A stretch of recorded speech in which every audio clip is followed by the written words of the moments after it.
Hai, Assalamualaikum warahmatullahi wabarakatuh. Edisi apa yang akan kita bahas malam hari ini?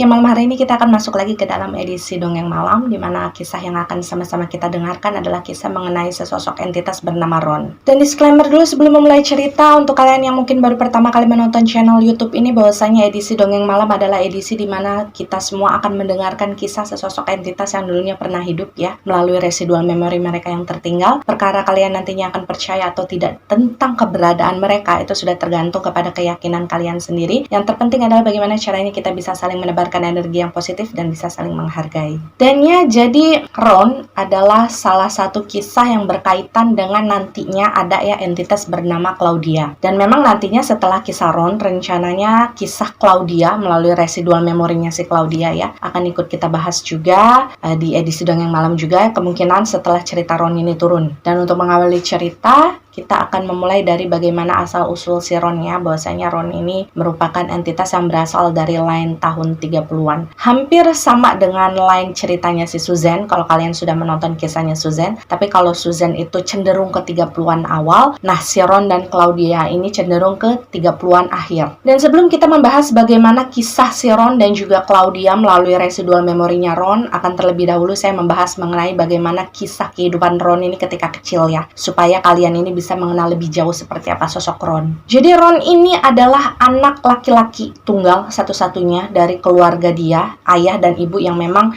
pada saat itu dalam keadaan yang sangat miskin. Jadi memang ketika si Ron ini sejak kecil, sampai kemudian dia balita, sampai kemudian dia sudah mengenal apa itu dunia gitulah ya, dia ini terbiasa menyaksikan bagaimana orang tuanya dulu itu dijadikan sebagai budak yang bekerja di zaman era-era VOC. Dan menurut Ron di dalam kisahnya ini, pada saat itu orang tuanya Ron ini dipekerjakan di dalam sebuah proyek pembangunan jalanan. Jadi pada saat itu pihak Netherlands ini ingin membuka sebuah wilayah, katakan wilayah kayak semacam pegunungan gitu ya. Jadi pegunungannya dibelah untuk dibuat jalanan. Nah, kedua orang tuanya si Ron ini menjadi salah satu dari sekian banyak warga pribumi yang pada saat itu diperbudak untuk dijadikan kuli membangun jalanan tersebut. Dan karena kalau menurut Ron waktu itu kan peralatan belum secanggih sekarang ya, walaupun memang ketika Netherlands masuk ke Indonesia itu sudah lumayan ada perkembangan teknologi gitu ya, misalkan mereka membuat jalanan atau apa gitu, cuman kan tetap saja belum secanggih saat ini. Jadi mungkin karena kebanyakan para pekerja pada saat itu menggunakan cara-cara tradisional untuk melakukan pekerjaan mereka,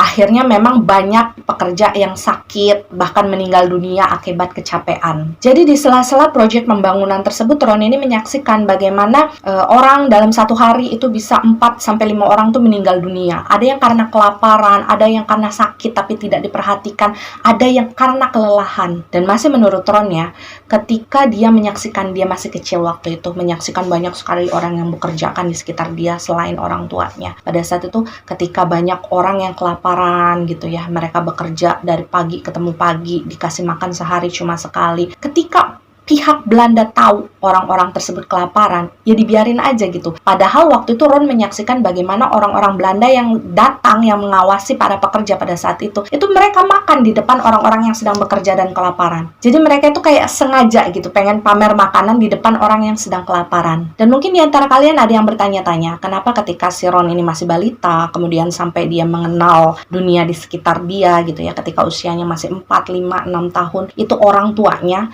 sengaja membawa Ron ke tempat di mana mereka bekerja. Nah, kalau menurut penjelasan si Ron sih seperti ini.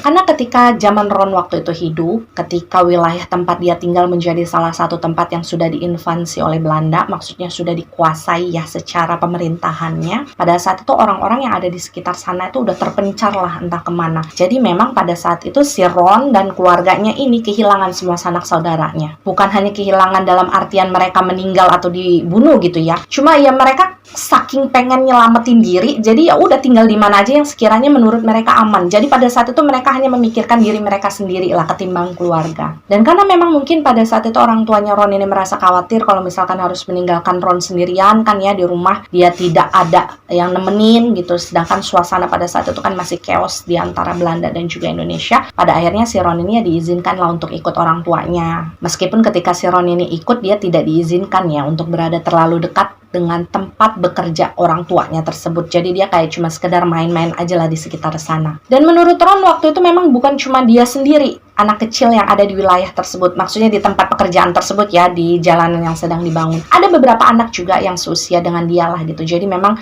ketika si Ron ada di sana, dia memiliki beberapa teman lah untuk main gitu, kejar-kejaran gitu kan ya. Jadi itulah kenapa si Ron ini merasa ya betah-betah aja ada di sana, karena memang banyak teman yang sebaya dengan usia dia. Meskipun mirisnya adalah anak-anak kecil yang polos tersebut mungkin masih belum mengerti bahwasannya ketika itu mereka justru menjadi saksi tersendiri terhadap orang tua mereka yang dipekerjakan secara paksa kan, mencucurkan darah, mencucurkan keringat, dari pagi ketemu pagi, kadang kelaparan, kesakitan, ya mereka belum mengerti akan itu semua. Dan dalam kisah ini, dalam komunikasi kami, ada satu momen yang Ron bilang dia tidak pernah bisa melupakan momen tersebut, karena momen itu menjadi salah satu momen di mana hatinya berbalik gitu ya. Yang awalnya dia anak yang polos, yang menganggap bahwa apa yang dikerjakan oleh orang tuanya itu adalah sesuatu yang ya biasa aja gitu. Nah, pada saat momen tersebut terjadi, si Ron ini langsung berpikir bahwa oke, berarti ayah dan ibu saya memang diperlakukan tidak baik di sini. Jadi momen tersebut adalah gini, di suatu hari si Ron ini ngerasa lapar ya, karena waktu itu menurut Ron untuk bisa makan sehari 2 kali itu sebuah mukjizat. Jadi memang sejak kecil dia sudah terbiasa sehari itu makan sekali, itu pun bukan makanan yang enak, paling singkong rebus gitu ya,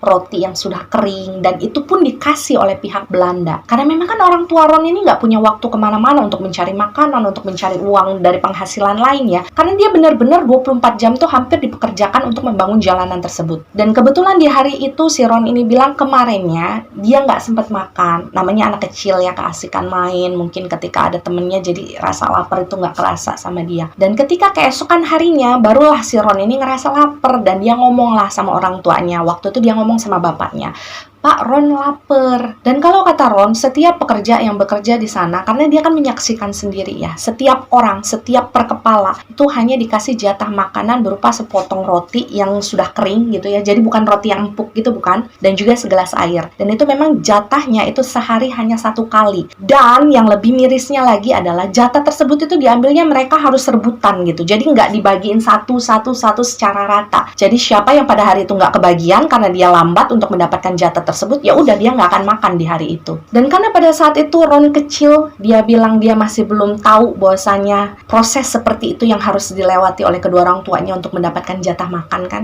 Jadi dengan entengnya pada saat itu dia ngomong, Pak, saya lapar, saya pengen makan. Dan yang namanya orang tua gitu ya, nggak adalah orang tua yang tega untuk membiarkan anaknya kelaparan. Jadi waktu itu ketika bapaknya ini mendapatkan jatah makanan berupa roti tadi, bapaknya ini diem-diem nemuin si Ron, karena Ron kan nggak boleh deket-deket kan di wilayah tempat mereka bekerja. Dikasihlah jatah makan dia pada saat itu, yaitu sepotong roti dan juga air putih.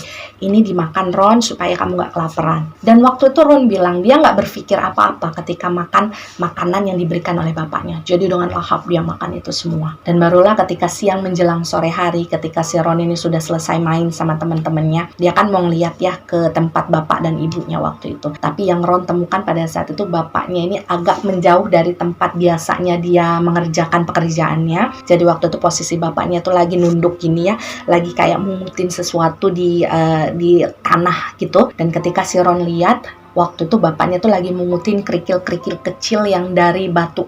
Yang dari tanah merah gitu loh. Dan ketika semakin si Ron ini melihat, memperhatikan gitu ya dari belakang, waktu itu bapaknya nggak tahu kalau Ron ini lagi memperhatikan dia. Si Ron ini ngelihat bapaknya tuh makan itu kerikil yang dimakan benar-benar ditelan, satu ditelan. Dan ketika si Ron melihat hal tersebut, tentu dia kaget dong. Jadi dia langsung nanya sama bapaknya, Bapak kok makanin batu, kenapa? Dan waktu itu kata Ron, yang membuat dia sedih sekaligus nggak menyangka adalah bapaknya tuh menjawab gini, nggak apa-apa, udah biasa, Bapak sudah biasa makan kerikil seperti ini supaya tidak lapar. Dan waktu itu Ron bilang dia langsung nangis. Karena apa?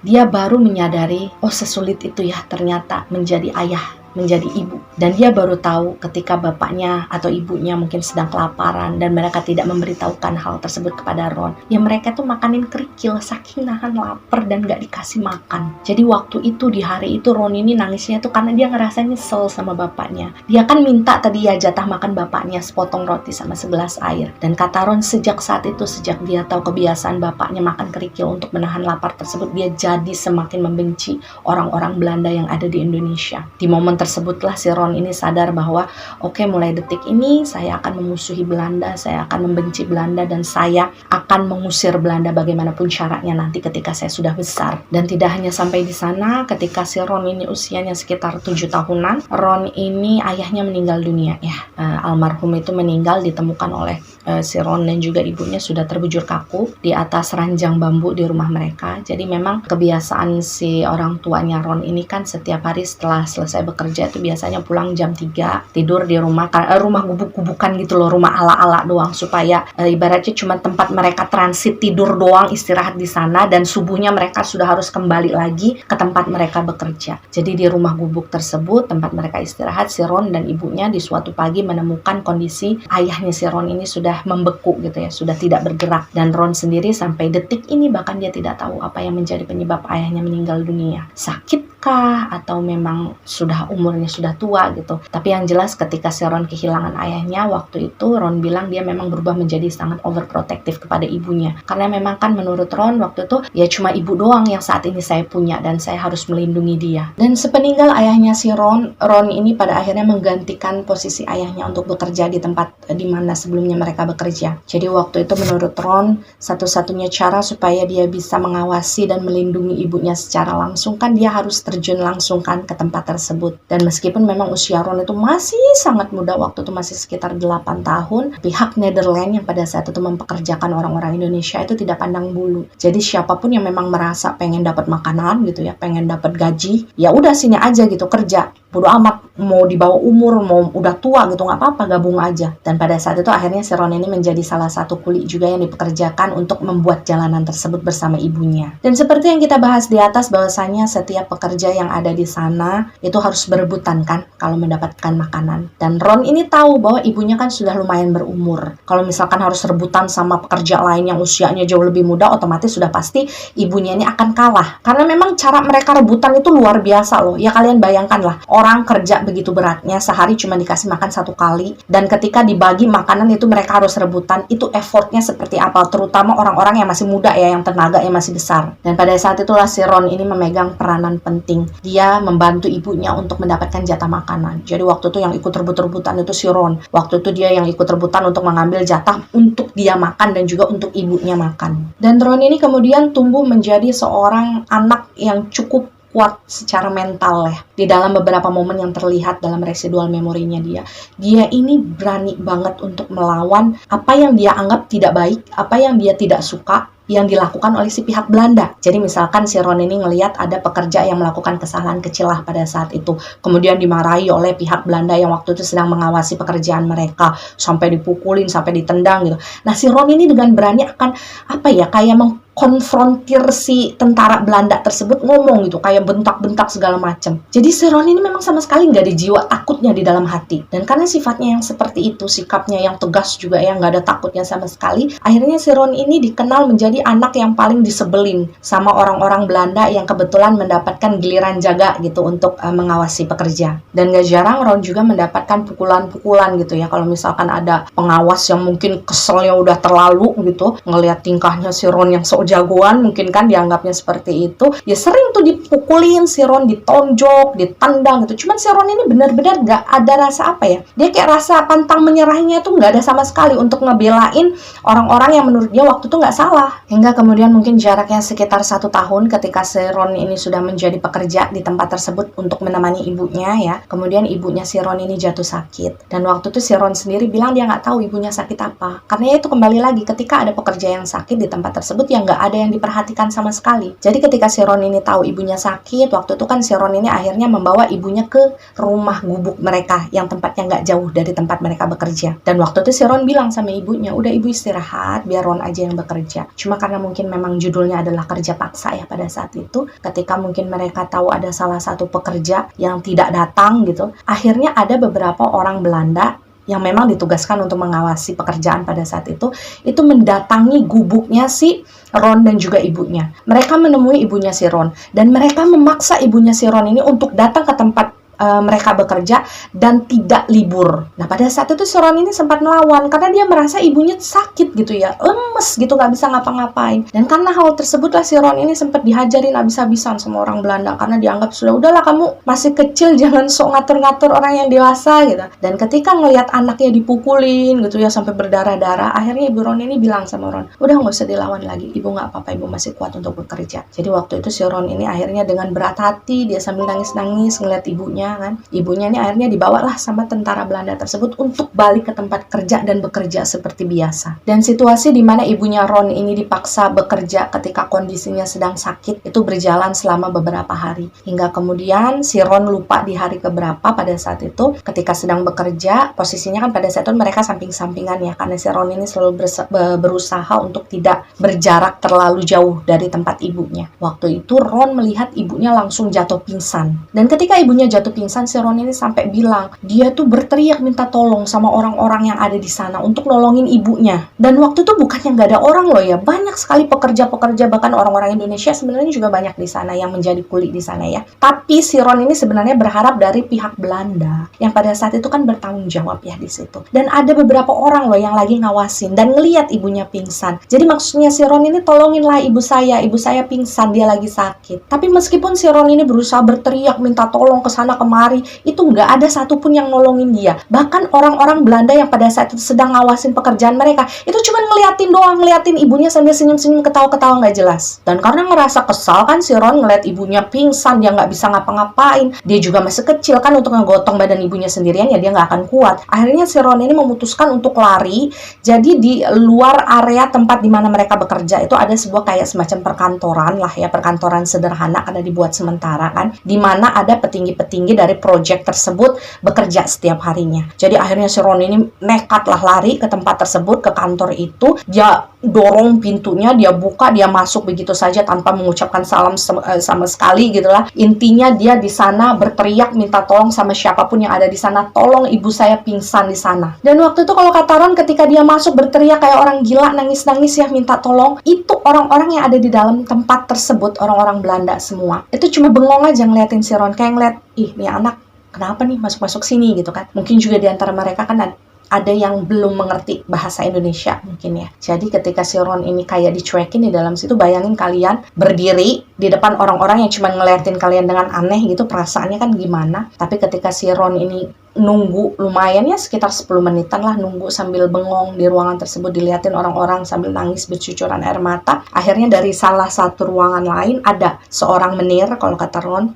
dia pakai baju serba putih, kelihatannya sih kayak orang penting, itu ngehampirin si Ron, nyamperin si Ron dan nanya kenapa. Dan pada saat itulah akhirnya si Ron menjelaskan, tolongin ibu saya sakit, ibu saya jatuh pingsan. Dan terlepas dari baik atau tidaknya menir yang pada saat itu nyamperin si Ron ya, ketika tahu bahwasannya si Ron ini sedang memerlukan bantuan, akhirnya menir tersebut datanglah ke tempat di mana ibunya pingsan. Jadi waktu itu dalam residual memorinya si Ron yang terputar itu posisinya si Ron ini lari duluan gitu ya, dan menir itu jalan walaupun dengan agak santainya gitu ya, ngikutin si Ron dari belakang. Tapi sayangnya ketika si Ron dan juga menir tersebut sampai di tempat di mana ibunya Ron ini jatuh pingsan ya, situasinya pada saat itu yang terlihat dari residual memorinya Ron adalah orang-orang pekerja-pekerja pribumi juga tuh ya, itu udah ngelilingin tempat si ibunya si Ron ini jatuh. Jadi kayak ngeliatin gitu, kayak nontonin gitu. Nah ketika si Ron kemudian masuk di antara sela-sela orang yang berkerumun itu, sayangnya ketika diraba nadinya gitu ya, dicek pernafasannya, waktu itu si Ron sadar bahwasannya ibunya sudah meninggal dunia. Jadi Ron bilang waktu itu, sedihnya luar biasa. Dia nggak bisa menggambarkan, dia tidak bisa tidak bisa menerjemahkan rasa kesedihannya seperti apa waktu itu. Karena memang jarak ketika ayahnya meninggal, kemudian ibunya meninggal itu kan nggak terlalu jauh ya. Dan sebenarnya hal tersebut belum ada apa-apanya ketika kemudian si Ron ini mendapati bagaimana pihak Belanda memperlakukan jasad almarhumah ibunya ketika sudah meninggal dunia. Kalian bisa bayangkan nggak apa yang dilakukan oleh pihak Belanda waktu itu? Mungkin kalian kalau yang sudah pernah membaca ceritanya si Ron melalui postingan di medsos saya, tahu lah ya gimana cara mereka memperlakukan jasad beliau. Jadi ketika ibunya meninggal, sudah diperiksa gitu ya, sudah disterilkan wilayah tersebut oleh menir tadi. Menir tersebut memerintah beberapa orang yang mengawasi pekerja pada saat itu menggunakan bahasa Belanda, dan si Ron ini kan sudah mengerti karena dia dari kecil memang lingkungannya kan Belanda semua, dia ngerti bahasa Belanda. Pada saat itu menir tersebut menyuruh orang-orang itu untuk membakar jasad ibunya Ron di sebuah lubang di mana mereka sudah terbiasa untuk membakar jasad-jasad dari para pekerja yang meninggal. Jadi seperti yang sudah kita sebutkan di atas, kalau kalian ingat bahwasanya di tempat tersebut itu perharinya bisa sekitar 4-5 orang yang meninggal dunia itu per hari ya. Ada yang karena sakit dan sakit tidak dirawat, ada yang karena kelaparan, ada yang karena terlalu lelah. Nah, mereka yang meninggal dunia mungkin karena dinilai terlalu banyak lah ya, kalau misalkan harus dimakamkan satu persatu, harus digaliin tanah. Jadi mungkin pada saat itu Belanda ini mikirnya simpel aja, udah kumpulin jadi satu, tumpuk di satu lubang, bakar. Dan pada saat Ron ini tahu ibunya akan dibakar di dalam lubang tersebut, Ron ini ngamuk kan. Jadi dia ngomong lah sama menir tersebut di depan para orang-orang yang sudah disuruh sama menir tadi untuk membawa jasad ibunya. Ron ini sampai bilang gini, udah jangan dibawa ibu saya, biar saya yang bawa ibu saya bisa memakamkan ibu saya sendiri, saya bisa gitu. Saking si Ron ini nggak mau kalau jasad ibunya tuh diperlakukan secara tidak layak. Tapi mungkin pada saat itu Ron ini masih dianggap sebagai anak kecil ya. Ya anak kecil bisa apa sih gitu, mana bisa dia nguburin orang gitu. Akhirnya dicuekin lah omongan si Ron ini. Ron ini dipegangin sama beberapa orang. Ada juga orang pribumi yang waktu itu bekerja di tempat tersebut, mungkin kata sendiri nyabarin si Ron ya, maksudnya udahlah ikhlas ikhlas. Cuma memang dia tidak bisa berbuat apa-apa pada akhirnya. Dia menyaksikan dengan mata kepalanya sendiri bagaimana jasad ibunya pada saat itu digotong oleh beberapa orang. Kemudian mereka berjalan kan agak jauh. Dari kejauhan itu si Ron ini masih bisa melihat bagaimana kemudian jasad ibunya itu dilemparin begitu aja ke dalam lubang tersebut ya. Kemudian ditumpuk gitu. Jadi mereka itu ngebuang jasad manusia itu kayak ngebuang sampah aja gitu. Kayak ditumpuk. Dan setelah sudah lumayan banyak, mereka membakar jasad tersebut. Jadi memang kata Ron, namanya jasad dibakar pada saat itu kan dibakar biasa ya, bukan kayak kremasi zaman sekarang. Kalau dikremasi kan itu tulang belulangnya juga bisa ikut hancur kan. Tapi pada saat itu kan karena dibakar biasa, pakai api biasa, yaitu ketika dibakar jasad tersebut ya nantinya itu masih menyisakan tulang belulang. Dan tulang-tulang itu kelihatan di dalam lubang tersebut, milik dari puluhan jasad yang mungkin sudah dibakar di sana tanpa dimakamkan dengan layak. Dan Ron bilang ya, ketika kemudian dia melihat api itu dilemparkan ke dalam lubang tersebut, kan kebakar lah itu ya, apinya membesar, aroma daging yang terbakar itu tercium dengan jelas. Waktu itu Ron bilang, disitulah puncak dia sangat membenci orang-orang Belanda. Waktu itu Ron bilang bahwa kami ini, orang Indonesia maksudnya ya, selalu dianggap seperti guguk oleh orang Netherlands pada saat itu. Tidak pernah dimanusiakan, makan cuma dikasih seadanya sehari sekali. Bahkan ketika meninggal dunia pun orang-orang yang sebenarnya berjasa membantu pihak Belanda gitu, itu diperlakukannya tidak manusiawi. Selepas kau pergi, tinggallah di sini kau sendiri. Dan selepas kepergian kedua orang tuanya, Ron ini pada akhirnya memutuskan untuk kabur dari tempat tersebut. Jadi dia udah nggak mau lagi bekerja di sana karena dia udah muak katanya ngelihat muka-muka orang Belanda yang ada di sana. Dan karena mungkin pada saat itu si Ron ini masih kecil ya, jadi badannya kan masih bisa selesep sana sinilah. Ketika dia kabur itu nggak terlalu kelihatan, nggak terlalu keciri. Jadi waktu itu si Ron bilang mungkin hampir sekitar setahunan dia itu hidup luntang-lantung, kemana aja gitu. Karena memang waktu itu kan dia udah nggak punya saudara. Kemudian dia juga udah nggak tinggal lagi di rumah tempat biasanya dia istirahat bersama orang tuanya waktu itu. Karena bagaimanapun kan rumah tersebut kepemilikan dari pihak Belanda ya. Dan kalau kalian mau tahu bagaimana proses si Ron ini menjalani hari-harinya ketika dia lapar gitu, ketika dia capek, dia melakukan segala cara lah untuk mengisi perutnya. Jadi Ron ini memang bisa saya bilang dia ini anak yang cerdas sebenarnya ya. Jadi secara logika dia tuh muternya pinter banget. Ketika dia merasa haus misalkan, Ya dia nyari aja sungai sekitar situ, minum air sungai gitu.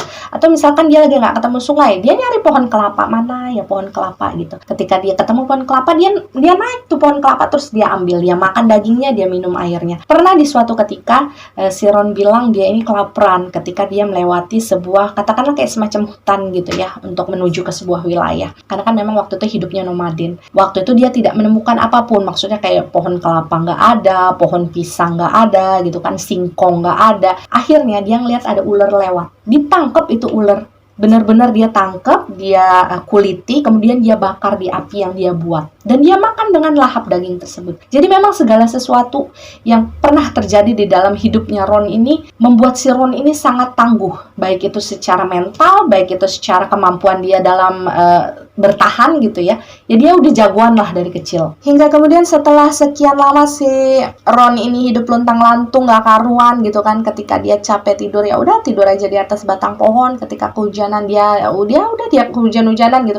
Pokoknya ya asik aja lah hidupnya kalau kata Ron. Pasrah aja gimana cara Tuhan membawa saya ke jalan mana aja, ayo saya ikuti. Akhirnya pada saat itu tibalah ada seorang yang kita sebut saja di sini namanya Anton ya. Jadi Anton ini pada saat itu bisa dikatakan menjadi salah satu senior di dalam sebuah organisasi nasionalis. Apa itu organisasi nasionalis? Jadi secara singkatnya mungkin ya, secara apa ya, saya nggak bisa menjelaskan secara detail karena saya sendiri nggak terlalu paham. Jadi saya hanya menggambarkan seperti yang Ron ceritakan kepada saya ya. Jadi di masa-masa dulu ketika Belanda menjajah Indonesia, itu kan ada beberapa kelompok orang pribumi gitu ya, yang bisa dikatakan mungkin datang dari kalangan cendekiawan atau kalangan terpelajar gitu, orang-orang yang bersekolah, karena waktu itu kan orang yang sekolah juga kan jarang. Nah pada saat itu mereka ini membentuklah sebuah organisasi perkumpulan gitu, yang di dalamnya seperti memiliki misi gimana nih caranya kita bisa ngebantu tanah air kita supaya bisa lepas dari Belanda. Dan pada saat itu salah satu organisasi tersebutlah pada akhirnya menemukan sosok si Ron. Ron sendiri nggak tahu gimana prosesnya kok bisa mereka menemukan saya, kata si Ron. Tapi ketika si Anton ini kemudian bertemu dengan Ron, ditanyain ini itu, dan si Ron ini juga menceritakan segala sesuatunya dengan jujur gitu ya, bahwasanya dia kehilangan orang tuanya dulu dipekerjakan sebagai budak dan kuli untuk membangun sebuah jalanan di sebuah wilayah gitu, dan saya kabur dari sana setelah mereka meninggal. Pada akhirnya Anton ini memutuskan untuk merekrut si Ron masuk ke dalam organisasi nasionalisnya. Dan pada saat itu Ron ini kan tipe-tipe orang yang nggak ribet ya, kalau kata Ron. Waktu itu dia cuma berpikir ya udahlah, selama saya dikasih makan sama mereka, selama saya dikasih tempat tinggal, saya nggak kehujanan, saya nggak kepanasan, ya saya ikutlah sama mereka. Dan waktu itu si Ron di dalam organisasi tersebut ya, dia diajarkan pemahaman-pemahaman tentang bagaimana kita ini sebagai Indonesia harus bisa lepaslah dari penjajahan Belanda bagaimanapun caranya. Karena menurut pihak dari organisasi nasionalis tempat di mana si Ron ini berada, pihak Belanda ini sudah melakukan segala sesuatu yang keterlaluan terhadap orang Indonesia. Jadi kita juga boleh memperlakukan mereka dengan seenaknya saja juga nggak apa-apa. Ibaratnya kayak 1 lawan 1 lah, mata dibalas mata, darah dibalas darah. Jadi penggambarannya kurang lebih begitu ya. Organisasi nasionalis yang ditempati oleh si Ron. Ingat, yang ditempati oleh si Ron, bukan semua organisasi. Jadi memang di dalam organisasi itu Ron bilang rasa bencinya terhadap Nederland waktu itu tuh semakin benar-benar memuncak gitu. Karena memang pemahaman-pemahaman yang ditanamkan oleh orang-orang yang ada di organisasi tersebut. Jadi memang kalau kata Ron, bukan hanya dia sendiri anak kecil yang kehilangan orang tuanya gitu ya, yang ditampung di dalam organisasi itu. Jadi memang kayak organisasi itu kayak gini loh, sengaja menampung anak-anak yang menyimpan rasa kesepian, menyimpan rasa dendam, menyimpan rasa marah karena kehilangan orang tua mereka atas kekejaman Belanda, untuk dijadikan sesuatu di dalam organisasi tersebut. Dan sesuatu itu terserah kalian mendefinisikannya sebagai hal yang positif atau negatif, itu terserah ya. Karena saya rasa kalian sendiri berhak lah untuk memiliki opini masing-masing atau mengembangkan opini kalian masing-masing. Yang jelas pada intinya memang si Ron ini diajarkan banyak hal ketika berada di dalam organisasi tersebut. Salah satunya adalah bagaimana cara menghilangkan nyawa seseorang dengan mudah, dengan cepat, dan tanpa menyakitkan. Jadi jangan kalian tanya seberapa hebat Ron di dalam bela diri, seberapa hebat Ron ketika dia menggunakan pistol, seberapa hebat si Ron ini ketika dia mengeksekusi musuhnya pada saat itu dengan menggunakan belati. Ya karena memang dia dilatih, benar-benar dilatih dari kecil sampai kemudian dia tumbuh dewasa. Dan waktu itu hal pertama yang diajarkan kepada Ron ketika usia dia mungkin masih belasan tahun lah ya. Jadi prosesnya gini, sedikit membahas prosesnya ya. Kalian jangan bilang saya muter-muter loh. Jadi maksudnya biar kalian tuh paham lah, bisa ikut masuk ke dalam cerita tersebut secara detail. Kalau menurut Ron, awal-awal nih ketika usia dia masih 8, 9, 10, 11, 12. Itu yang diajarkan oleh organisasi tersebut itu masih dalam proses bagaimana caranya anak-anak yang pada saat itu ditampung ini di dalam otaknya itu benar-benar tertanam bahwasanya Belanda itu harus kita benci, Belanda itu harus kita usir gimana pun caranya. Dan apapun yang kita lakukan untuk mengusir mereka, itu sesuatu yang diperbolehkan. Karena mereka juga sudah memperlakukan banyak hal yang keterlaluan terhadap kita sebagai orang yang sebenarnya memiliki hak penuh atas Indonesia. Nah, ketika usianya si Ron sudah menginjak 13, 14, 15, sampai 18 tahun, itu sudah masuk di dalam proses si Ron ini diajarkan bagaimana caranya mengeksekusi sesuatu secara cepat dan juga tidak menyakitkan. Tapi ketika masih usia belasan tersebut, yang diajarkan kepada si Ron ini masih dalam taraf, jadi apa ya, yang dieksekusi itu pertama-tama awalnya tuh kayak hewan. Jadi kayak kelinci, kayak kambing, kayak anjing gitu. Jadi benar-benar diajarkan ini loh, titiknya begini. Kalau misalkan kita mau gitu ya, itu urat nadinya yang di ya gitulah, pokoknya si Ron menjelaskannya begitulah ya, kalian bisa membayangkan lah. Dan barulah ketika usia Ron atau anak-anak yang lain di dalam organisasi tersebut sudah menginjak di atas 20 tahun, sekitar 20, 21, 22 dan seterusnya, barulah mereka diturunkan dalam misi yang sebenarnya dan mengeksekusi manusia yang sebenarnya. Dan waktu itu Ron bilang sebenarnya dia diberikan opsi yang cukup banyak untuk melakukan eksekusi kepada musuh-musuh yang dianggap harus dihabisi oleh pihak organisasi tersebut ya. Terkadang dia menggunakan panah, terkadang dia menggunakan pistol yang ada peredam suaranya tuh ya di ujungnya. Tapi yang paling sering digunakan oleh si Ron adalah dengan menggunakan belati. Karena waktu itu menurut si Ron kalau misalkan menggunakan belati itu nggak ribet bawa-bawanya dan gampang diumpetin. Dan Ron sempat bilang gini loh ketika kami berkomunikasi. Mungkin nanti kalau ada yang mendengar bagaimana cara saya mengeksekusi gitu ya, orang-orang Belanda yang kami anggap sebagai musuh. Mungkin orang-orang akan ada yang berpikir bahwa saya ini kejam, saya ini jahat. Tapi mereka semua tidak akan pernah tahu bagaimana kejam dan jahatnya juga dulu pihak Nederland kepada orang-orang pribumi. Mereka ada yang menyiksa kita. Mereka mungkin bisa seharusnya membunuh orang-orang kita ini dengan cepat, tidak menyakitkan. Tapi mereka lebih senang untuk menyiksa. Jadi menyiksa pelan-pelan sampai akhirnya orang-orang kita ini matinya kayak apa ya, kayak nahan sakit dulu gitu. Dan menurut Ron itu jauh lebih tidak manusiawi ketimbang apa yang dilakukannya pada saat itu. Jadi istilahnya kalau kata Ron gini ya, sejarah mungkin tidak ada yang mencatat bagaimana cara Belanda mengeksekusi orang-orang Indonesia. Tapi saya yang pada saat itu ada di dalam lingkup ruangan tersebut mengingat dengan jelas satu persatu apa yang mereka lakukan terhadap orang-orang kita. Dan ketika si Ron ini sudah mulai tumbuh dewasa ya, mungkin orang-orang di organisasi tersebut melihat bahwa si Ron ini memiliki apa ya, bisa dikatakan mungkin dia adalah anak spesial yang bisa menangkap segala sesuatunya lebih cepat, kemudian dia juga terlihat lebih profesional setiap misi-misi yang dilakukan oleh dia selama ini. Akhirnya bisa dikatakan Ron ini menjadi salah satu anggota kesayangan lah ya di dalam organisasi tersebut. Jadi di dalam residual memorinya si Ron ya, kalau misalkan kalian pengen membayangkan dan pengen berusaha masuk di dalam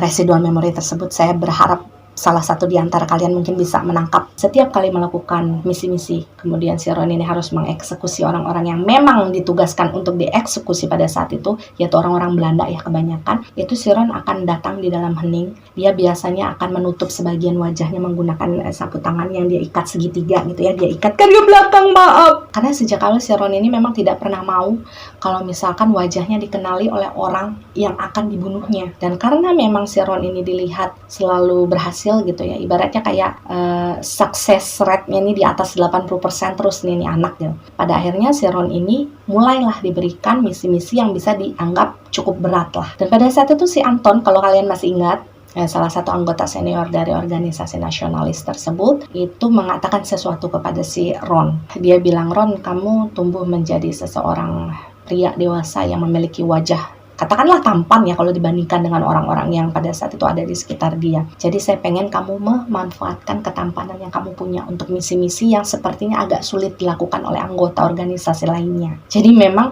tanpa disengaja kalau menurut Ron waktu itu, apa yang dia miliki di dalam fisik dia itu menjadi sebuah keuntungan bagi dia untuk melakukan misi-misi yang diberikan. Jadilah pada saat itu diputuskan bahwasanya si Ron ini hanya akan menerima kasus-kasus yang sifatnya lebih rahasia, lebih sulit dilakukan. Mungkin dalam 1 bulan dia hanya mendapatkan 1 misi, tapi 1 misi tersebut sangat berat. Dan yang diincar oleh organisasi nasionalis tersebut yang dikhususkan kepada si Ron itu lebih menjurus ke arah petinggi-petinggi Belanda yang waktu itu dinilai memiliki berbagai informasi yang jauh lebih penting. Yang misalkan informasi tersebut bisa diketahui oleh organisasi nasionalis, ya keberadaan Belanda tersebut bisa dicungkil. Jadi secara singkat, padat, dan jelas intinya gini ya, si Ron yang awalnya biasanya hanya menangani misi-misi yang berhubungan dengan kroni-kroninya Belanda doang gitu ya, maksudnya yang kalangan-kalangan bawah Belanda aja gitu ya.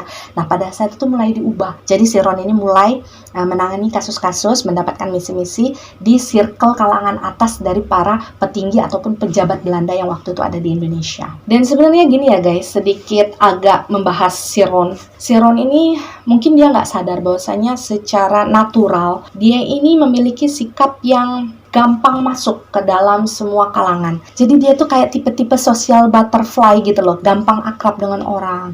Walaupun dia sok kenal gitu ya sama orang yang baru ditemuin, tapi nggak kelihatan norak gitu. Jadi dia nih gampang ngedeketin orang. Terlepas dari memang kalau secara fisik si Ron ini memang saya juga heran kenapa dia wajahnya tuh kok kayak nggak terlalu pribumi banget gitu ya. Mungkin kalian bisa membayangkan bagaimana sosok aslinya si Ron dari gambar yang pernah saya posting pada saat itu. Jadi dia ini gampang dipercaya untuk masuk ke dalam sebuah circle yang pada akhirnya membuat si Ron ini memiliki banyak link-link dari kalangan atas para petinggi Belanda. Memang keahlian si Ron dikhususkan untuk mendekati bagian perempuan-perempuannya dari para petinggi-petinggi Belanda yang ingin dikulik informasinya oleh si Ron. Secara singkatnya gini deh, misalkan ada satu petinggi Belanda nih ya, dia sudah diincar lama nih oleh organisasi nasionalis tempat Ron bekerja. Jadi Ron ini akan mempelajari di sekitar petinggi Belanda yang sedang dia incar ini, itu ada nggak perempuan-perempuannya.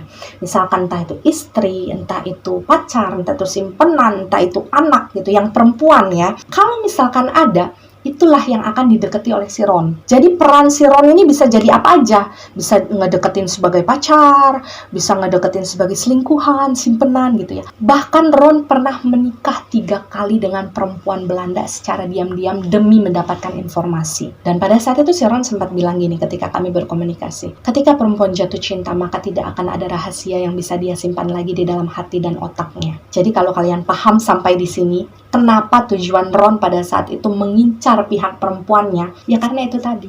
Karena menurut Ron paling efektif cara untuk mendapatkan cerita gitu ya, atau mendapatkan informasi yang sedang dia cari tahu itu melalui perempuannya. Karena perempuan tersebut ketika dideketin sama Ron nih, misalkan backstreet lah gitu ya, disuruh nih nantinya sama Ron, kamu cari tahu dong ini gimana sih gitu kan. Dan nanti itu perempuan nurut, nyari tahu secara langsung gitu. Dan ketika dia sudah tahu, disampaikanlah informasi tersebut kepada si Ron. Itu keuntungannya Ron. Tapi memang sayangnya ketika misalkan semua informasi yang sudah dibutuhkan oleh Ron pada saat itu sudah selesai dia dapatkan, karena Ron bilang dia tidak pernah main hati dengan semua perempuan yang dia dekati, perempuan-perempuan tersebut itu dia eksekusi. Dan sebenarnya cara eksekusinya itu macam-macam ya, tapi Ron selalu bilang dia diajarkan oleh organisasinya pada saat itu setiap kali mengeksekusi selalu gunakan cara yang cepat dan yang sekiranya tidak terlalu menyakitkan korban. Jadi pada saat itu si Ron ini memang paling sering mengeksekusi perempuan-perempuan yang sudah dia manfaatkan itu dengan menggunakan belati atau menembak dengan pistol yang ada peredam suaranya. Dan ada satu momen dalam residual memorinya si Ron yang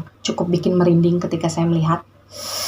Saya masih merinding kalau ngingat. Jadi salah satu perempuan yang dieksekusi oleh Ron pada saat itu, statusnya sih kayak semacam si Ron ini dijadikan simpenan lah sama perempuan tersebut, karena perempuan tersebut adalah istri dari salah satu pejabat Belanda. Nah waktu itu mereka ini posisinya lagi berendam bersama di sebuah bathtub. Jadi bathtubnya pada saat itu tuh yang bundar itu loh, bundar gede ya. Jadi bukan yang kayak zaman sekarang yang cuma muat 1-2 orang doang. Nah di dalam bathtub tersebut ketika mereka ini sedang berendam bareng, si Ron ini meluk dari belakang perempuan tersebut ya. Kemudian awalnya dia usap-usap dulu gitu ya rambutnya, wajahnya, dan gak lama dia bekap bagian pernafasan perempuan tersebut. Kemudian dia tenggelamkan ke dalam air, dia tekan gitu kepalanya, tenggelam. Dan ketika si perempuan tersebut megap-megap gitu ya, berusaha untuk keluar dari dalam air tersebut, si Ron ini mengambil belati yang dia sembunyikan di dalam celana pendeknya pada saat itu, kemudian di dalam air. Jadi air itu berubah jadi merah karena darah. Dan sebenarnya yang bikin merinding bukan karena melihat itu aja ya, tapi karena melihat bagaimana ekspresinya si Ron ini yang benar-benar lempeng gitu loh ketika dia mengeksekusi seseorang. Jadi benar-benar kayak dingin banget. Ya mungkin karena dia sudah terbiasa melakukan hal tersebut ya. Bukan karena psikopat juga sih. Ya lebih karena terbiasa melakukan hal tersebut sekali, dua kali, berkali-kali pada akhirnya. Jadi di dalam hatinya tuh kayak udah biasa aja. Dan mungkin setelah mendengar bagaimana proses si Ron melakukan pekerjaannya dalam organisasi tersebut, kalian mungkin akan ada yang bertanya, terus gimana kalau misalkan sosok yang ingin dicari tahu informasinya oleh organisasi nasionalis tempat Ron bekerja tersebut tidak memiliki kerabat yang perempuan, misalkan tidak memiliki istri atau tidak memiliki pacar, tidak memiliki tunangan, tidak memiliki anak perempuan? Ya jawabannya gampang, ya misi tersebut tidak akan diberikan kepada Ron, karena Ron ini memang sudah dipandang atau sudah dikhususkan oleh organisasinya hanya menangani kasus-kasus yang sekiranya bisa masuk mencari informasi melalui pihak perempuan yang berhubungan dengan si informan tersebut. Jadi ada satu momen waktu itu ketika saya bertanya kepada Ron, berarti kamu hanya menangani kasus yang khusus ada hubungannya dengan perempuan-perempuan aja ya Ron? Dan dengan agak malu-malu, agak sungkannya Ron cuman bilang gini, ya begitulah kira-kira. Dan kehidupan macam seperti itu memang dijalani oleh Ron ini dalam waktu yang tidak sebentar ya. Dia sadar benar bahwa dia tumbuh, dia besar, dia hidup dengan tangan yang berlumuran darah-darah orang Belanda yang dia bunuh. Tapi pada saat itu Ron masih berpikir bahwasanya apa yang dilakukan dia adalah sesuatu yang tidak salah gitu. Karena apapun yang dia lakukan pada saat itu, ya itu adalah salah satu usahanya untuk merebut tanah air yang sangat dia cintai. Hingga kemudian ketika si Ron ini menginjak usia 28 tahun, si Ron ini kemudian mendapatkan sebuah misi dari organisasi lagi untuk menggali informasi mengenai seseorang yang bisa kita anggap sebagai mafia lah ya kalau sebutannya mungkin zaman sekarang. Jadi orang Belanda tersebut memiliki kayak semacam usaha gitu ya untuk mengekspor waktu itu cengkeh yang ada di Indonesia. Jadi waktu itu cuma caranya ilegal ya. Jadi banyak sekali petani-petani yang dianiaya, yang dirugikan gitu ya secara harga gitu. Dipaksa untuk memberikan harga segitu, kemudian dia jual mahal gitu kan secara ilegal ke luar negeri. Dan hal tersebutlah yang ingin dicari tahu oleh organisasinya si Ron. Dan waktu itu di dalam kasus tersebut, kalau kata Ron, kebetulan memang dicurigai ada beberapa pejabat pribumi juga yang ikut bekerja sama nih dengan si mafia tersebut. Kita sebut saja mafia namanya Daniel lah ya gitu ya. Jadi banyak diduga kayak misalkan kalau zaman dulu tuh bukan bupati sih sebutannya, saya lupa apa ya, Demang gitu ya, kayak semacam Demang-Demang gitu, bupati lah gitu ya dari beberapa wilayah, itu kayak mendapatkan ya persenan lah ya dari si Daniel ini untuk bisa memuluskan langkahnya menjual cengkeh-cengkeh tersebut ke luar negeri. Karena memang kalau menurut Ron, kalau misalkan tidak ada kerjasama dengan pihak kita, dengan pejabat-pejabat kita ya yang terkait di dalam beberapa wilayah, itu cengkeh tersebut nggak akan bisa keluar dengan mudah, nggak akan bisa. Jadi di titik inilah sebenarnya organisasinya si Ron ini pengen tahu ini siapa-siapa aja sih pejabat-pejabat kita yang kok tega-teganya gitu ya dalam posisi kita lagi dijajah demi uang gitu kan. Mereka tega mengkhianati saudara-saudara setanah air mereka. Nah ini yang ingin dicari tahu oleh organisasi tersebut. Dan ketika mendapatkan misi tersebut, Ron mulai bercerita nih prosesnya ya.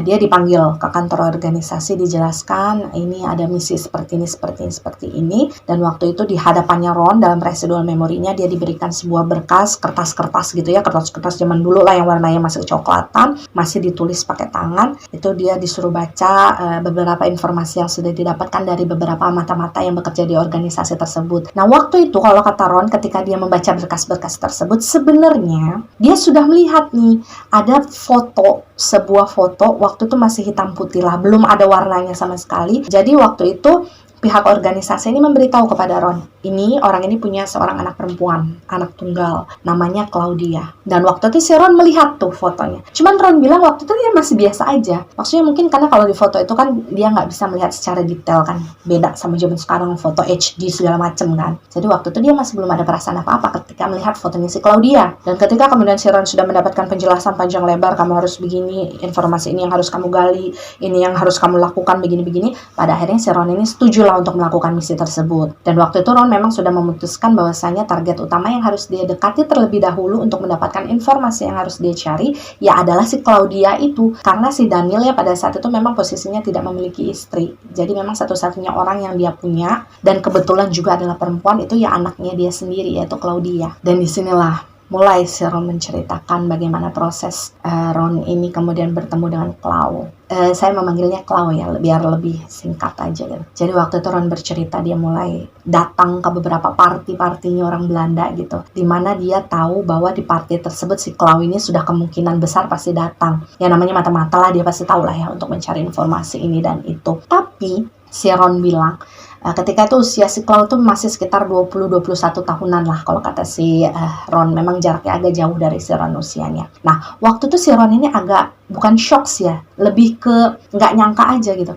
Kok pertemuan pertama, pertemuan kedua, pertemuan ketiga, si Ron ini kan selalu mencari kesempatan gimana caranya si Clau ini bisa bertatapan muka gitu ya dengan si Ron. Dan itu berhasil gitu, jadi kayak ketemu gitu. Tapi setiap kali mereka berpapasan, ketemu gitu ya, atau si Ron menyapa si Claudia duluan, si Claudia tuh kayak cuek gitu. Jadi kayak nggak ngeladenin si Ron sama sekali. Dan hal tersebut adalah sesuatu yang tidak pernah terjadi terhadap diri Ron sebelumnya. Karena menurut Ron, ya bukan dia sombong atau membanggakan dirinya sendiri ya.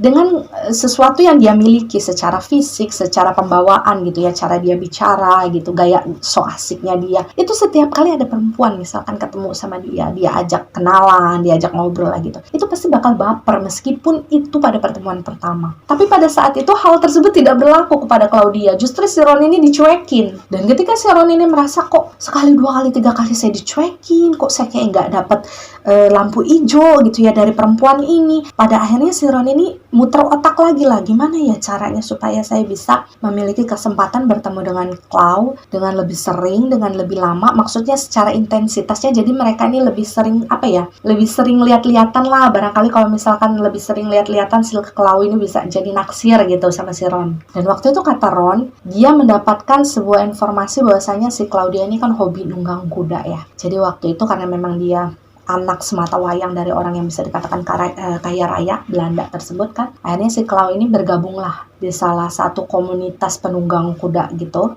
di kota tersebut ya. Dan informasi tersebut dimanfaatkanlah oleh si Ron. Akhirnya dia ini ikut masuk ke dalam komunitas penunggang kuda di mana si Claudia ini berada. Dan sebenarnya keputusan tersebut sempat diprotes nih sama organisasi nasionalisnya si Ron. Kalau kata Ron gini, pada saat itu si Anton ini ngomongnya gini, aduh kalau masuk komunitas seperti itu biayanya besar gitu. Sementara kan kalau organisasi seperti mereka kan ya memiliki limit lah ya untuk setiap misi yang dilakukan. Cuman waktu itu si Ron bilang gini, udah kasih saya waktu 3 bulan. Kalau misalkan selama 3 bulan itu saya tetap tidak ada progres nih untuk mendekati Claudia, saya akan keluar dari komunitas tersebut dan saya akan berhenti menjalani misi tersebut. Jadi silakan kamu kasih misi tersebut ke orang lain karena saya akan mundur. Dan pengalaman Ron ketika dia kemudian bergabung di dalam komunitas penunggang kuda tersebut ya, dia bercerita waktu itu dia hanya salah satu dari 2 orang Indonesia yang ada di komunitas tersebut. Dan 1 orang lainnya itu memang bisa dikatakan kalau bahasa sekarang itu kayak orang ningrat lah gitu ya. Jadi memang cukup dihargai pada zaman tersebut. Karena memang kan kalau komunitas-komunitas tersebut bukan orang-orang sembarangan yang bisa masuk sana. Selain orang kaya, karena cost-nya juga mahal kan biaya masuknya, ya selain mereka, orang-orang ningrat tersebut yang boleh masuk. Karena kan pada saat itu ya mohon maaf kalau saya sampai harus mengatakan seperti ini ya, koreksi kalau misalkan salah, rata-rata orang Belanda yang ada di Indonesia itu mereka masih memandang kasta mereka itu jauh lebih tinggi daripada orang pribuminya sendiri. Jadi memang kalau misalkan ada orang-orang Indonesia yang ingin ikut bergabung dalam komunitas mereka atau circle-nya mereka gitulah ya, ya kalau bukan orang berduit atau bukan orang ningrat, mereka nggak akan mau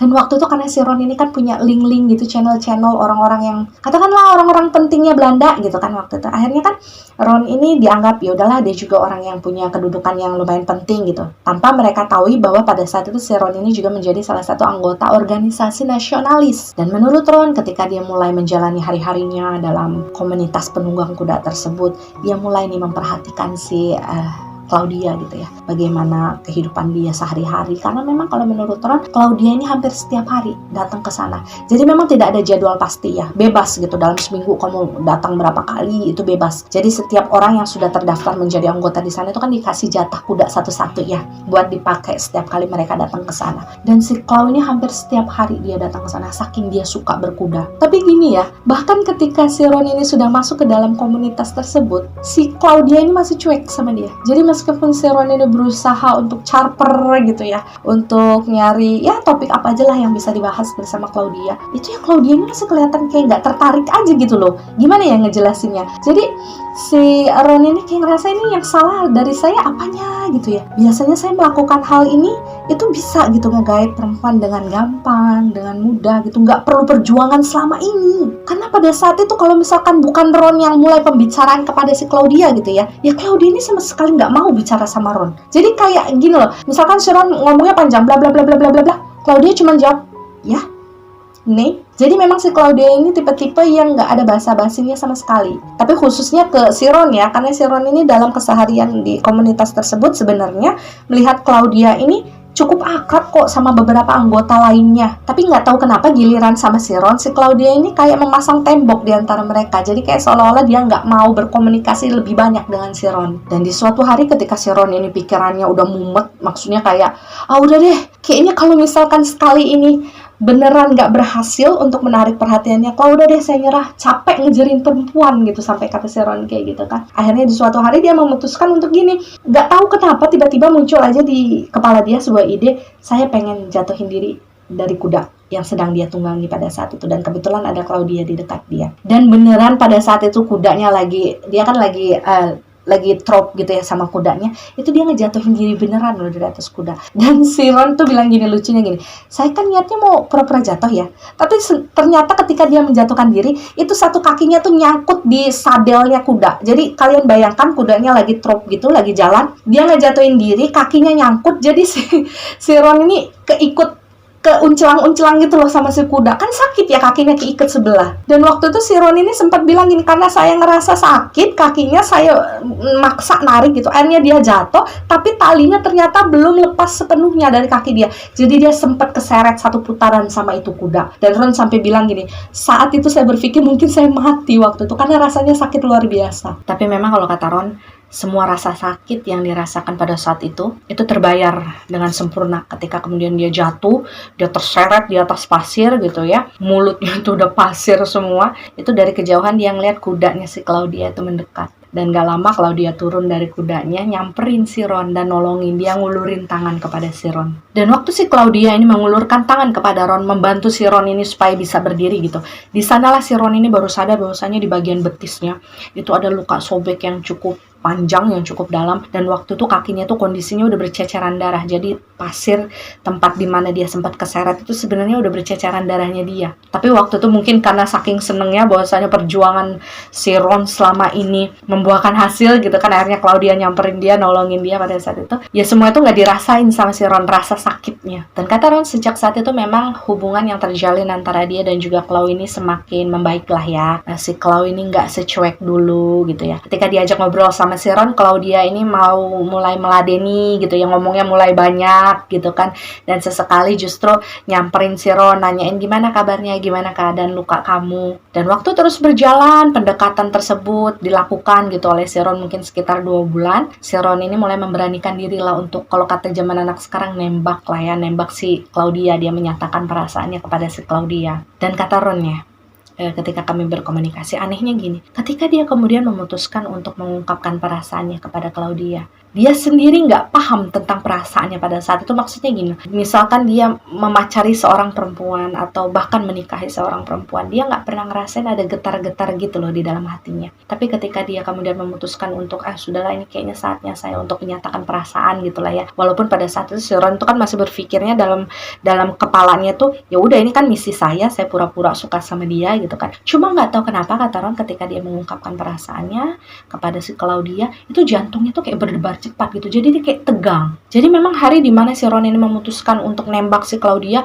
itu dari paginya Ron bilang ketika dia di rumah itu dia udah deg-degan gak karuan. Dan kalian mau tahu nggak gimana tanggapan si Claudia setelah mendengar pernyataan cintanya si Ron? Ron kan sudah membayangkan ya ibaratnya dia akan mendapatkan jawaban lah ya. Dan kemungkinan besar ya pasti saya diterima lah gitu, karena si Claudia kan sudah menunjukkan apa ya, kayak udah ngasih lampu hijau lah kepada si Ron katakan. Tapi ketika si Ron menyatakan perasaannya, si Ron digantung sama si Claudia itu sekitar 1 bulan. Jadi nggak dijawab, nggak diberikan kepastian. Jadi Ron ini gini, dia bilang gini, jadi selama 1 bulan saya dibiarkan tanpa kepastian itu, saya justru diperlihatkan dengan keakrabannya si Claudia dengan teman-teman dia yang lain, dengan teman-teman pria dia yang lain yang ada di komunitas tersebut. Jadi si Claudia ini kayak sengaja deket-deket sama cowok lain gitu, kayak ngobrol-ngobrol sama cowok lain, sementara kalau sama si Ron itu dia cuek. Dan secara jujur si Ron memang bilang ketika dalam proses si Claudia ngegantung dia gitu ya, nggak ngasih dia kepastian, si Ron ngelihat kok Claudia malah makin akrab sama cowok lain gitu ya, itu di dalam hatinya tuh kayak ada rasa jengkel gitu. Maksudnya jengkelnya gini, ada cemburu di sana. Dia nggak suka Claudia deket-deket sama laki-laki lain, walaupun sebenarnya laki-laki tersebut ya temannya Claudia sendiri. Dan waktu itu si Ron mulai berpikir, kenapa saya seperti ini ya? Harusnya saya nggak boleh kayak gini. Jadi waktu itu Ron bilang, ketika dia sudah mulai merasakan ada sesuatu yang ganjil di dalam hatinya, sesuatu yang sebenarnya nggak boleh dia rasakan, dia berusaha untuk mereset ulang nih hati dan otaknya. Ron bilang waktu itu cara dia mereset ulang pikiran dan hatinya adalah dengan mengingat-ingat lagi. Ini adalah misi yang harus dia lakukan untuk menyelamatkan banyak sekali jiwa-jiwa para petani yang tertindas oleh keserakahan dari bapaknya si Claudia. Petani-petani cengkeh yang tadi kita bicarakan di atas ya, yang hak mereka direnggut begitu saja secara paksa, tidak dibayar dengan baik, kemudian komoditas mereka diperjualbelikan tanpa membagi hasil kepada mereka yang sudah bekerja keras. Jadi waktu itu si Ron ini berusaha untuk mencari-cari alasan lagi gimana caranya supaya saya bisa benci sama perempuan ini, saya bisa benci sama si bapaknya perempuan ini. Jadi saya benar-benar fokus dengan misi saya yang sebenarnya. Dan Ron bahkan bilang ya, ketika kemudian 3 bulan itu hampir berlalu, karena kan dia udah janji duluan kan dengan organisasi nasionalis tempat dia berada, bahwa setelah 3 bulan misalkan dia nggak ada progres sama sekali saat mendekati si Clau, dengan rela, dengan lapang dada, dia akan mengundurkan diri nih dari misi tersebut. Dan waktu itu Ron itu sudah berada di ambang-ambang masa tersebut. Dia udah mikirin, oke lah setelah ini mungkin sebentar lagi saya bakal keluar dari komunitas ini, saya bakal kembali ke organisasi menjalankan misi yang lainnya gitu. Dan goodbye Claudia semuanya. Hingga kemudian di detik-detik terakhir bisa dikatakan, secara mengejutkan, di suatu hari ketika mereka berkumpul di komunitas tersebut ya, ketika mereka sedang berkuda bareng-bareng, si Ron ini kan kayak udah nggak ada nafsu lagi nih mau ngedeketin Claudia, karena dia selalu dicuekin, kayak sengaja malah dicemburu-cemburuin gitu kan. Akhirnya si Ron ini memang belakangan kebanyakan menghabiskan waktunya kayak diem aja di atas kuda. Di suatu hari tersebut si Claudia ini naik kuda, nyamperin kudanya si Ron pada saat itu, dan bicaralah mereka di sana. Jadi dalam residual memorinya ini, kalau kalian mau bayangkan, mereka masih duduk di atas kuda mereka masing-masing, dan di sanalah Claudia bicara bahwasanya dalam 1 bulan belakangan itu memang dia kayak sengaja menguji ketahanan hatinya si Ron ya, pengen ngeliat nih si Ron ini beneran serius apa enggak sih sama saya gitu. Apakah dia cuma main-main aja, apakah karena cuma sekedar suka saat pandangan pertama aja dan nggak mau berjuang gitu. Hingga pada akhirnya nggak tahu gimana si Claudia ini melihat si Ron ini, oh dia tetap nunggu saya gitu, oh ternyata dia tetap ada di sini dan sabar gitu dengan proses yang selama ini diberikan oleh si Clau. Dan pada intinya waktu itu si Claudia ini menerimalah pernyataan cintanya si Ron yang diungkapkan 1 bulan yang lalu. Dan memang di sanalah si Ron ini bilang, nggak tahu kenapa kok tiba-tiba saya jadi seneng banget pada saat itu. Jadi kayak otak dan hatinya yang sebelumnya sudah di-reset ulang untuk mengingat lagi misi dia yang sebenarnya itu kayak berantakan buyar ketika Kemudian dia mendengar bahwasanya Claudia menerima pernyataan cinta dia. Jadi ketika memang gayung bersambut, ya si Ron ini diterima oleh si Claudia. Kalian boleh bayangkan, ketika itu si Ron yang sedang duduk di atas kuda, dia lompat dari atas kuda, kemudian dia lompat-lompat, dia teriak kegirangan gitulah. Sampai kemudian si Claudia ini ketawa-ketawa. Dan memang dalam residual memorinya si Ron itu untuk pertama kalinya saya melihat sosok Claudia yang cantiknya luar biasa, itu benar-benar bisa tertawa sampai giginya kelihatan. Dan memang apa yang dilalui oleh si Ron dan juga Claudia di hari itu, sebenarnya perasaan mereka ini sama-sama tulus ya. Ada ketulusan di hati Ron kepada Claudia, ada kebenaran dari perasaannya si Ron kepada Claudia, meskipun waktu itu masih dibungkus dengan caranya Ron yang masih berusaha menyangkal perasaannya sendiri gitu. Cuma memang sayangnya perasaan mereka waktu itu dipertemukan di waktu dan kesempatan yang tidak tepat. Dan memang Ron dan Claudia ini menjalani hubungan mereka ya seperti layaknya dua insan anak muda yang sedang dimabuk asmara. Cuman caranya sangat elegan. Karena memang si Claudia ini, kalau kalian mungkin pernah lihat gambarnya Claudia di dalam postingan saya, dia ini tipe-tipe perempuan yang sangat anggun ya. Dan ketika dia menghabiskan waktunya dengan Ron, kebanyakan mereka ini kayak roping naik kuda gitu ya, menyisiri padang rumput gitu. Jadi kota tempat dimana mereka tinggal dulu itu dikelilingi oleh pegunungan. Kalau kalian mau dapat hintnya, jadi masih ada banyak perbukitan gitu ya. Mereka jalan di situ. Kemudian dalam residual memorinya, ketika mereka sudah selesai naik kuda gitu, mereka akan berhenti nih. Mereka akan menghentikan kuda mereka supaya kuda mereka makan dulu, istirahat dulu. Kemudian mereka berdua ini akan duduk, entah itu di batang pohon, entah itu di atas rumput, entah itu di atas batu, apa aja lah gitu. Nah, yang paling sering Claudia lakukan pada saat itu ketika mereka duduk bersama sambil ngobrol gitu ya, hal-hal ringan. Si Claudia ini kebiasaan naruh kepalanya gini di pundaknya si Ron. Dan pada saat itu biasanya si Claudia ini akan membicarakan banyak hal tentang kehidupannya, kemudian menanyakan bagaimana kesehariannya si Ron. Dan waktu itu memang Ron bilang dia memiliki banyak sekali kebohongan-kebohongan yang harus diungkapkan kepada si Claudia. Ya namanya juga kan dia bekerja di dalam sebuah organisasi rahasia ya. Jadi pada saat itu si Ron ini menceritakan tentang dirinya itu yang tidak sebenarnya. Dan kemudian ketika waktu berlalu ya, dalam setiap cerita saya selalu mengatakan bahwa setiap pria itu pasti akan menemukan pawangnya suatu hari nanti. Senakal apapun pria itu, sekejam apapun pria itu, senegatif apapun pria itu, kalau dia menemukan pawang yang tepat, katakanlah ya. Dan itulah yang kemudian terjadi kepada diri Ron. Jadi di dalam perjalanan hubungan mereka ketika mereka bicara, beberapa kali si Claudia ini selalu mengangkat topik tentang perbedaan yang ada gitu ya di antara mereka berdua. Mereka ini kan dua orang dengan latar belakang yang amat sangat berbeda. Kasarnya gini, Claudia penjajah, si Ron adalah yang dijajah. Dari situ aja kita udah bisa melihat dengan secara besar perbedaan yang ada di antara mereka berdua. Dan berkali-kali si Claudia ini selalu bilang, kira-kira kita bisa nggak ya masa depan kita gitu nantinya bersatu, tanpa ada orang yang benci, tanpa ada orang yang kontra tentang hubungan kita. Kita bisa nggak ya seperti itu? Dan jujur kalau kata Ron, setiap kali dia mendengar harapan-harapan besar yang diucapkan oleh Claudia tentang hubungan mereka, itu sebenarnya ada rasa bersalah di dalam hatinya si Ron. Karena bagaimanapun kan Claudia nggak pernah tahu apa rencana Ron selama ini terhadap diri dia dan ayahnya. Hingga akhirnya lama-kelamaan si Ron ini semakin berpikir bahwa apakah mungkin, apakah pantas perempuan sebaik Claudia itu harus dia eksekusi pada akhirnya. Karena kan di dalam hubungan tersebut si Ron ini semakin mempelajari dong bagaimana sifat aslinya si Claudia, bagaimana kebaikan yang sebenarnya ada di dalam dirinya Claudia, betapa berbedanya Claudia dengan ayahnya gitu. Jadi selama hubungan tersebut berlangsung, si Ron ini semakin banyak menemukan alasan bahwasanya saya nggak boleh mengeksekusi dia karena itu tidak akan adil bagi dia. Dan Ron ini bilang ya, ketika kemudian hubungannya berjalan beberapa bulan, hari-harinya dipenuhi dengan kebersamaan dengan Claudia. Di situ dia mulai merasakan ketergantungan dengan keberadaan Claudia. Kalian ngerti nggak sih, orang yang belum pernah jatuh cinta, tiba-tiba sekalinya dia jatuh cinta, bucinnya kayak apa bakalnya gitu, kalian bisa bayangkan ya? Nah disitulah si Ron mulai tahu, ya saya sudah benar-benar jatuh hati kepada perempuan ini. Dan mungkin karena terlalu terlena dengan suasana yang terjalin di antara Ron dan juga Claudia, Ron ini kayak lupa dengan misi awal dia mendekati Claudia.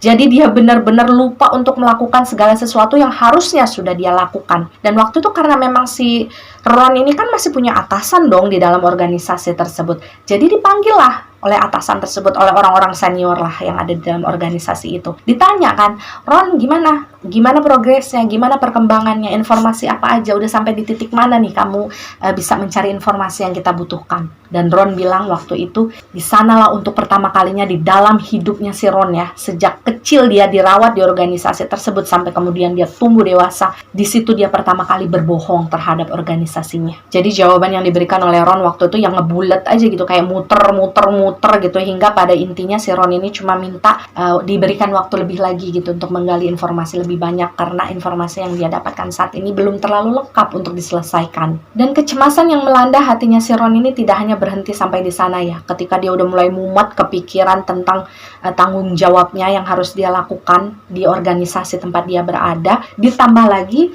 bukan satu masalah sih, lebih ke apa ya, si Claudia mungkin karena sudah merasa nyaman dengan si Ron dalam hubungan mereka gitu. Si Claudia ini pada akhirnya meminta kepada si Ron, dia bertanya mengenai keseriusannya si Ron kan seperti apa. Jadi waktu itu si Clau ini minta sama Ron, temuin ayah saya yuk kalau misalkan kamu memang serius terhadap saya. Dan seperti yang kalian ketahui bahwasanya sejak awal ketika si Ron ini mulai pertama kali melakukan misi-misi dia terhadap perempuan-perempuan yang ada di sekitar orang-orang yang ingin dia cari informasinya gitu kan ya. Si Ron ini kan selalu menyembunyikan identitasnya kan. Gini, mungkin orang tahu namanya tapi orang tidak tahu wajahnya seperti apa, atau sebaliknya, oh orangnya tahu wajahnya Ron seperti apa, tapi dia nggak tahu kalau itu adalah Ron gitu. Jadi istilahnya si Ron ini selalu berusaha untuk menyembunyikan identitas dia yang sebenarnya dalam segala hubungan.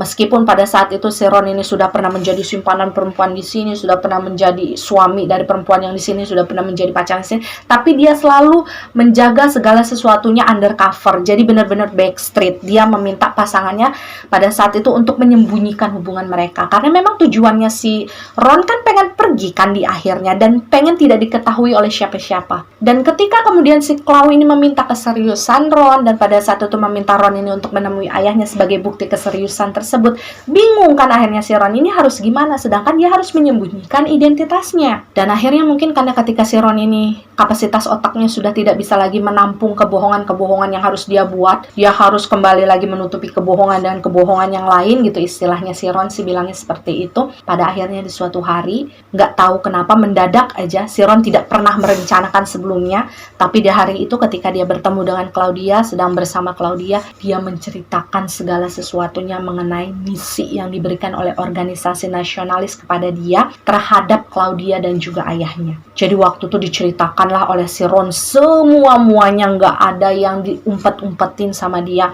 bahwasanya Clau, bapak kamu tuh sebenarnya begini loh, dan saya ditugaskan untuk begini loh, dan saya mendekati kamu awalnya begini loh. Tapi saat itu Ron menggarisbawahi, dia menekankan benar-benar kepada Claudia bahwasanya meskipun awalnya memang dia mendekati Clau karena ada maunya gitu ya, tapi ketika kemudian mereka menjalani hubungan tersebut, Ron ini mengaku dia benar-benar jatuh hati kepada Clau dan berharap bahwasanya hubungan mereka ini tetap bisa berjalan dan Clau ini tidak membenci dia. Dan waktu itu reaksi pertama yang ditunjukkan oleh Clau di saat Ron ini jujur kepada dia, sebenarnya kalau kata Ron gini, Claudia sama sekali tidak memperlihatkan ekspresi marah atau kecewa atau gimana.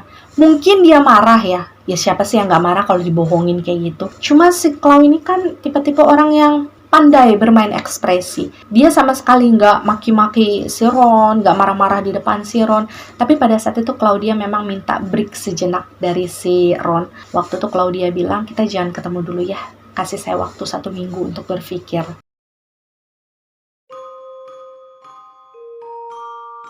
Kemudian setelah kurang lebih 30 menit berlalu ketika mereka mengelilingi rumah tersebut, akhirnya tibalah momen yang paling mengerikan tersebut di dalam kehidupan mereka. Dan saat itu si Clau ini juga bilang bahwa jika ada tempat untuk dia mati pada waktu itu, ya tidak ada tempat lain yang lebih baik, yang lebih bagus dibandingkan tempat tersebut. Karena Clau bilang dia ingin berada di sana dan menunggu Ron di situ selamanya sampai kemudian nanti tiba waktunya Ron ini menyusul dia. Membayangkannya.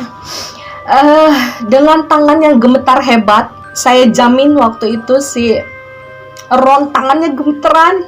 Dia megang itu belati sambil dengar suara si Clau bersenandung. Saya lihat kedua mata Clau itu sengaja dia tutup. Kemudian sebelah tangannya si Ron itu ngeraba lehernya si Claudia. Mungkin dia nyari titik yang biasa dia gitu ya, supaya cepat prosesnya. Dan dia menemani proses Claudia dari yang awal menggelepar hebat ya badannya menerima proses kematian tersebut, hingga pada akhirnya pelan-pelan perlahan tubuhnya Claudia ini sudah tidak lagi bergerak. Tapi di luar itu semua sebenarnya mereka sudah merencanakan satu hal.